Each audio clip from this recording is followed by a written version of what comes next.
أعوذ بالله من الشيطان الرجيم. بسم الله الرحمن الرحيم. فإن زللتم من بعد ما جاءتكم البينات فاعلموا أن الله عزيز حكيم. آمنت بالله صدق الله العظيم. رب اشرح لي صدري ويسر لي أمري واحلل عقدة من لساني يفقهوا قولي. اللهم أرنا الحق حقا وارزقنا اتباعه وأرنا الباطل باطلا وارزقنا اجتنابه. آمین یا رب العالمین.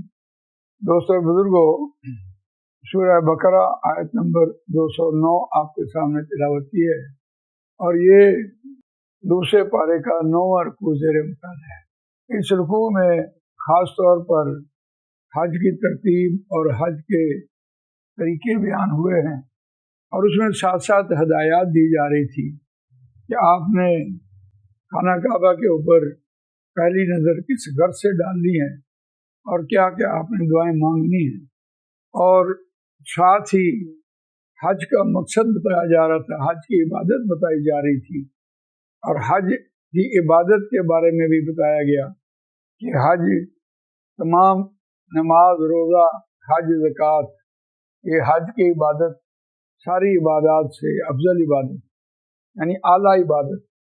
افضل تو خیر ہے، نماز ہے، لیکن اعلیٰ عبادت جو ہے وہ حج ہے، اور اس کے اعلیٰ ہونے کی وجہ یہ ہے کہ ایک تو آدمی جان، مال اور وقت، یہ تینوں چیزیں بیک وقت اللہ کی راہ میں قربان کر رہا ہوتا ہے، اور پھر زیادہ راہ لے کے جانا، سارے قرض اتار کے جانا، بیوی بچوں کو نان نفقہ دے کے جانا، اور پھر بھیک نہیں مانگنی۔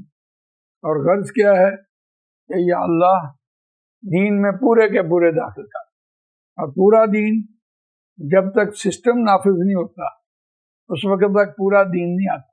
کیوں؟ اجتماعیت انفرادیت پر اثر انداز ہے۔ ویسے بھی افراد کے ہاتھوں میں اقوام کی تقدیر، ہر فرد ہے ملت کے مقدر کا ستارہ۔ جیسے عوام ہوگی ویسا حکمران ہوگا۔ عوام نے اپنی مرضی کے مطابق حکمران چننا ہے، تو حکمران بھی آپ کی مرضی کے مطابق ہی یہ فیصلے کر رہا ہوتا ہے، کیونکہ آپ نے اسے چنا ہے۔ تو اجتماعیت جو ہے وہ انفرادیت پر اثر انداز ہے۔ تو یہاں اس رکوع میں خاص طور پر حج کی جو غرض تھی، حج کی عبادت کی جو غرض ہے وہ بیان ہوئی ہے۔ لیکن سوال یہ ہے کہ حج کون لوگ کرتے ہیں؟ جن کو اللہ نصیب کرے، یقیناً جس کو اللہ پسند کرے اللہ اپنے گھر بلا لے، چاہے وہ غریب ہو چاہے وہ امیر ہو۔ لیکن اس پر ایک حجت قائم ہو جاتی ہے کہ حج کی عبادت میں غرض کیا تھی۔ تو اس سے پہلی آیت میں یا ایھا الذین آمنوا ادخلوا فی السلم کافۃ ولا تتبعوا خطوات الشیطان انہ لکم عدو مبین۔ اے اہل ایمان، دین میں داخل ہو جاؤ پورے کے پورے، شیطان کے قدموں کی پیروی نہ کرو، وہ تمہارا کھلم کھلا دشمن ہے۔ تو جن لوگوں کو اللہ تعالیٰ حج نصیب فرماتا ہے ان کو یہ ٹاسک بھی ملتا ہے کہ تم نے دین میں پورے کے پورے داخل ہونا۔ اور حج کی خاصیت، آدمی ماں کے پیٹ سے جیسے پیدا ہوا، سارے گناہ معاف ہو گئے، اور اب نئی زندگی شروع ہو گئی، اور شیطان پھر پیچھے ہے، وہ تو انسان کو دوبارہ ورگلائے گا۔ تو پھر تنبیہ کی جا رہی ہے کہ دیکھو اپنے تئیں اپنے شیطان کو کچلو، اپنے نفس کو کچلو، یہ تمہارا ازلی دشمن ہے، یہ تمہیں پورے دین میں داخل نہیں ہونے دے گا۔ تو اس حوالے سے اس آیت کو دیکھیے، اور اس آیت میں انسان کو اپنے نفس سے، اپنے شیطان سے مقابلہ کرنے کے لیے کہا گیا ہے۔ نبی اکرم صلی اللہ علیہ وسلم نے فرمایا کہ جو بھی انسان دنیا میں پیدا ہوتا ہے اس کے ساتھ ایک شیطان پیدا ہوتا ہے، اس کا نفس۔ صحابہ نے پوچھ لیا، عرض کی یا رسول اللہ آپ کے ساتھ بھی؟ آپ نے فرمایا ہاں، میں نے اپنے شیطان کو مسلمان کیا۔ یہ دعویٰ کسی اور نے نہیں کیا، حضرت ابو بکر صدیق رضی اللہ تعالیٰ نے نہیں کیا، تو اس رکوع اس آیت میں اس کی طرف اشارہ کیا جا رہا ہے کہ دین میں داخل ہو جاؤ پورے کے پورے اور شیطان کے قدموں کی پیروی نہ کرو. لیکن آیت کا روان ترجمہ سنتے ہیں فَإِن زَلَلْتُم مِّن بَعْدِ مَا جَاءَتْكُمُ الْبَيِّنَاتُ فَاعْلَمُوا أَنَّ اللَّهَ عَزِيزٌ حَكِيمٌ. بس اگر تم خود ہی ڈگمگا گئے، پھسل گئے، شیطان کے مقابلے میں کھڑے نہ رہ سکے، شیطان کے پیچھے لگ گئے، اس کے بعد کہ آ گئی تمہارے پاس واضح روشن نشانیاں، رسول آ گئے، کتاب آ گئی، فَاعْلَمُوا بس جان رکھو یہ کہ اللہ زبردست حکمت والا ہے، اللہ حکیم ہے، اللہ دانا ہے. وہ ایک مقولہ مشہور ہے کہ اللہ تعالیٰ گنجے کو ناخن نہیں دیتا، کہیں اپنے سر کوئی کھجا نہ دے. اللہ کی حکمت ہے کہ کس کو کب کتنا کس طرح دینا ہے، کیا یہ سنبھال بھی لے گا کہ نہیں. یہ اس کی حکمت بالغہ ہے کہ کس نے اللہ تعالیٰ نے کس کو کس کام پہ لگایا اور اسے کیا اسے کام دینا ہے.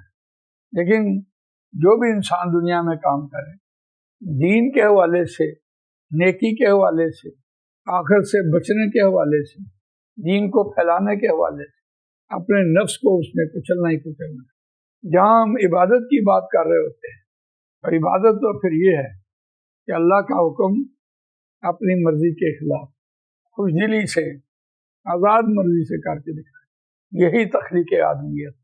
اور پھر شیطان چاہے جس راستے مرضی آ جائے، اس نے کہا، خود کہا کہ میں اس کے سیدھے راستے پہ بیٹھوں گا. اللہ نے اس کو خود راستہ دکھایا کہ یہ میں نے انسان بنایا ہے اور یہ میرا ظہور ہے، میں نے اس کو اس کی مرضی دی اور تم اس کے پیچھے جو مرضی کرو. انسان اپنے نفس کو کچل کر اللہ والا بنتا ہے، اپنی مرضی کے خلاف اللہ کا حکم مانتا. تو اس آیت میں خاص طور پر یہ اشارہ کیا گیا کہ اگر تم نے دین پہ داخل ہونا ہے پورے کے پورے، تو پھر شیطان تمہیں پورے دین سے داخل ہونا کرو. اور اس کی آج کے دور میں، ہر دور میں، ان الصلاۃ کانت علی المؤمنین کتابا موقوتا، نماز وقت مقررہ پر فرض کی گئی. نماز ایک پیمانہ ہے، نماز ہی انسان کی تربیت.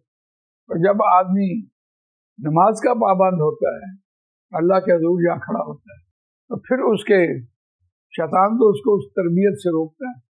اس کو کچلنا ہوگا، شیطان نہ اپنے نفس کو کچلنا.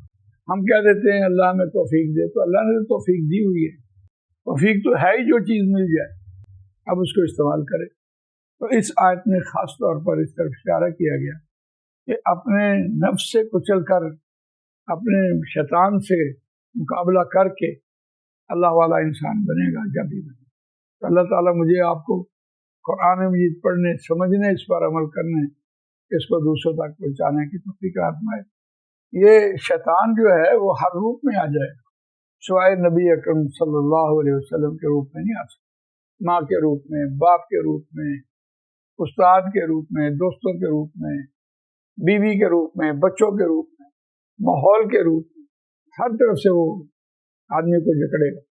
لیکن قرآن مجید کی یہ آیت اس طرف اشارہ کر رہی ہے کہ اللہ کے احکامات کو آپ نے پورا کرنا ہے، پھر راستے میں جو بھی آئے وہ سر کرتے چلے جائیں. جزاک اللہ خیرا. سبحانک اللہم و بحمدک، نشہد ان لا الہ الا انت، نستغفرک.